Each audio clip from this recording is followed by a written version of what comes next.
Okay, continue with Rambam. Okay, even when the one enters latrine, he should be modest and not uncover himself until he is seated. Number 17. Tamim 27b quotes Rav as given his son the following advice: sit and then reveal yourself, cover yourself and stand. So basically, in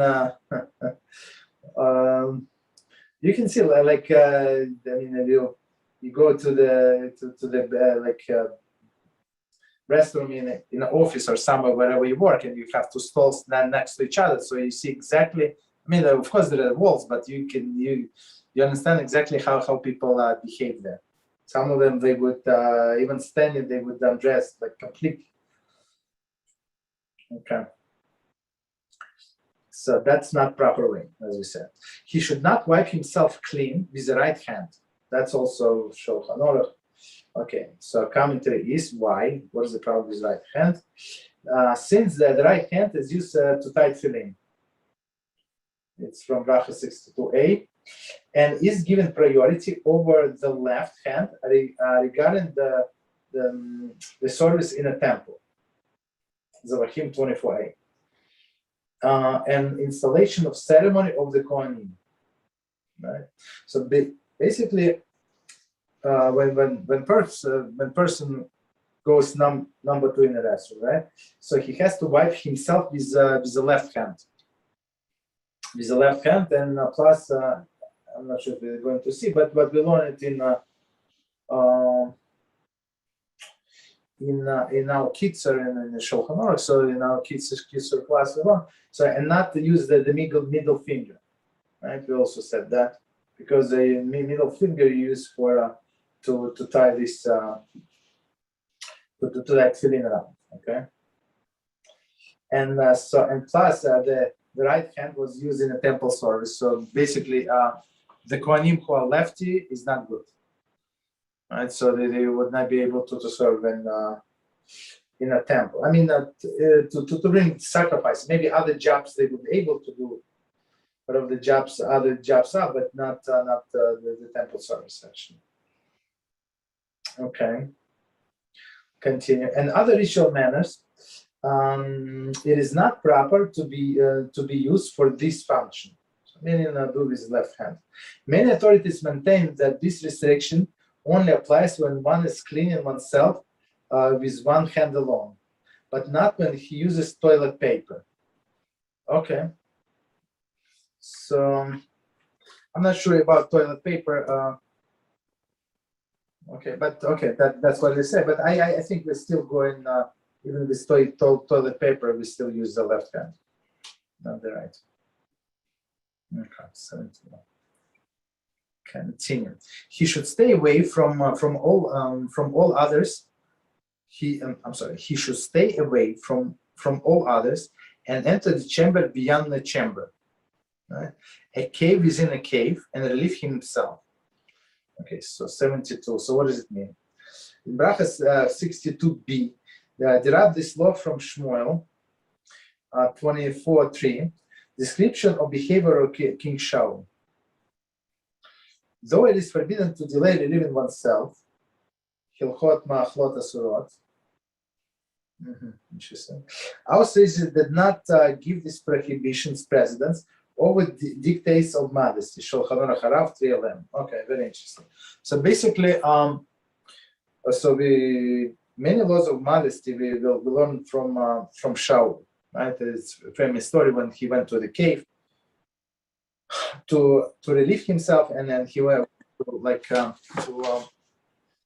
a remote cave to be modest. So basically, here for us in now modern days, you go to the public restroom and so you don't go in the first stall available. Go like as further as possible. So as less people are going to pass you, like the better. Basically, that's the thing today. In a second. All right. So very interesting. Last line we said, even though it is we learn in our kids class that it's forbidden to hold oneself back. So if you want to go to the bathroom, you must go, because it was I don't know, like learned like a month ago or so. Because we say it's like an abomination to Hashem, especially when we said it's forbidden to pray, forbidden to learn, so he has to go to the restroom. But they say it's so important that these laws of modesty, so important that they even override these laws of not holding oneself back. So, okay, that's how important. Continue. If he must relieve himself behind the fence, 73, this restriction apply only to defecation. Sorry. The sages feared that refraining from urination might be damaging. Okay, so as we said, the one who holds himself back and do not and is not going to the bathroom, so it can make him sterile, basically, right? So number 2, they said, okay, he can wait a little longer. Okay. So one more time this sentence: he must relieve himself behind the fence. If he must relieve himself behind the fence, he should move far away that no one can hear the sound of if he breaks wind. Okay, commentary. That is, even though one observer might see that he's squatting and thus conclude that he is defecating, since the fence covers his lower body, there is no difficulty. Bracha 62. So basically, just because somebody saw him going to the bathroom, it's one thing, but see him hear him breaking the wind, that's like different issue. Okay.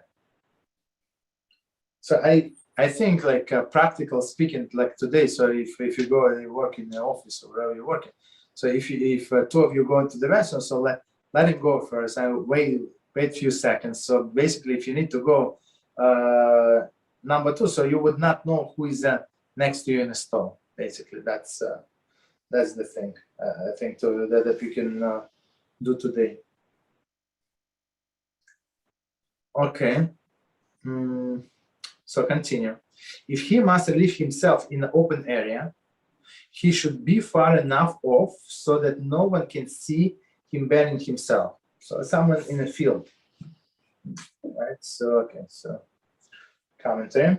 There is though the ultimate reason for modesty is awareness of God's presence.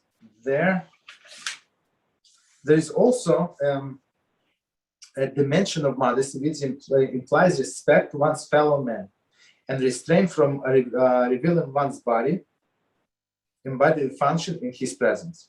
So of course, even as we said before, even the guy is in a field, Hashem sees them. But the second thing that we have to always be aware of be modest in front of other men also.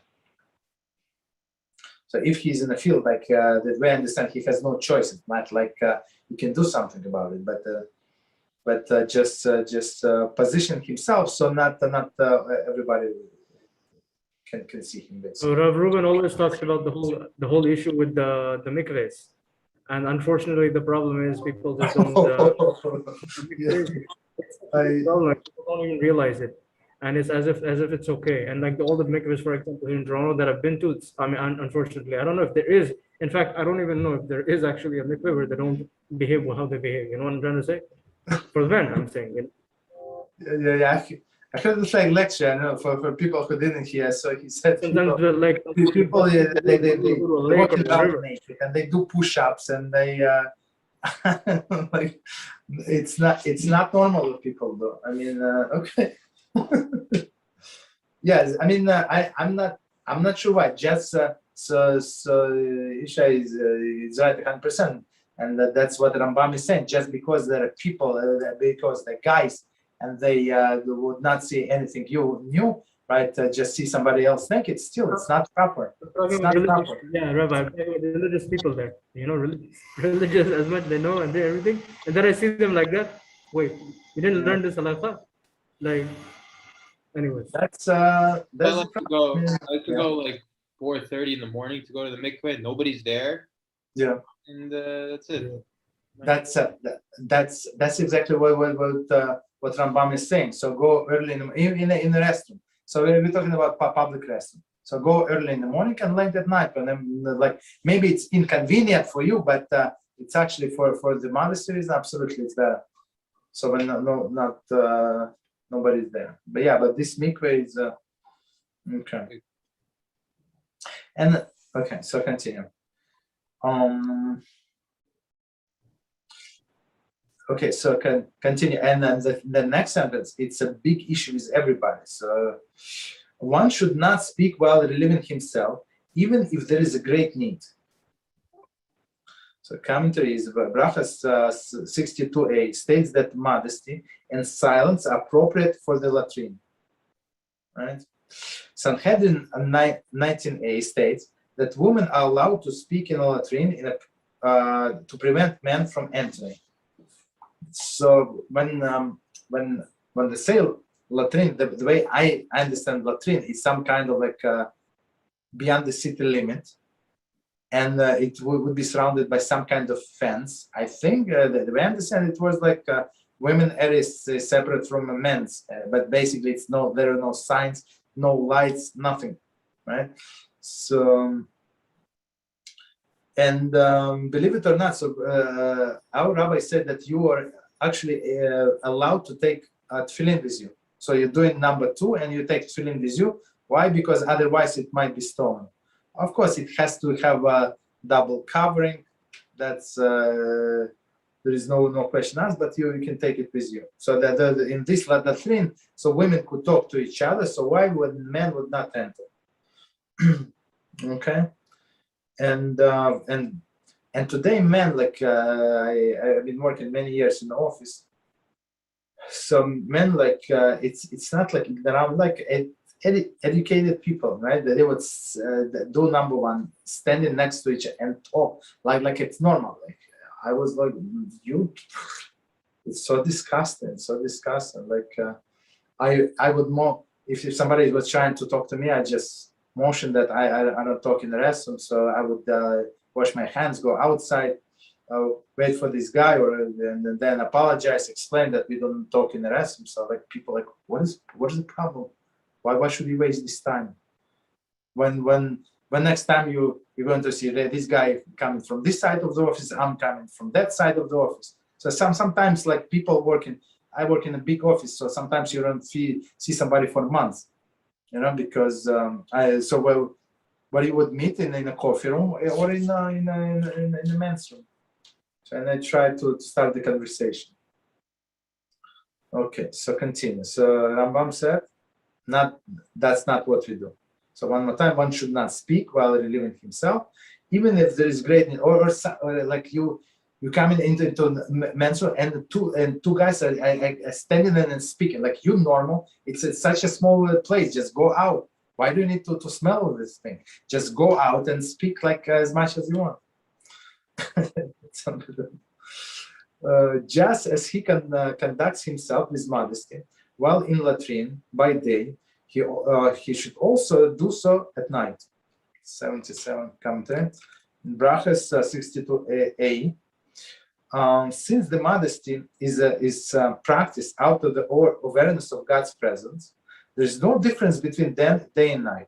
Okay, so the guy to Perplex, volume 3, chapter 52. So that's how we started, right? We try to be modest because we are aware of God's presence everywhere. So he's there in the morning, he's there at night. He does not need special light, LED light, that light. He can see. Okay, continue. One should always train himself to relieve himself in the early morning, right? As we said, or take mikveh go to mikveh in the early morning, and after the dark only, so that he need not go far off. So what does it mean? Commentary. To avoid others seeing him. So of course it is, as we said, of course, God's presence. But even if it's allowed, this latrine in the open air, as we said, so at least people would not see him. All right, so let's see time.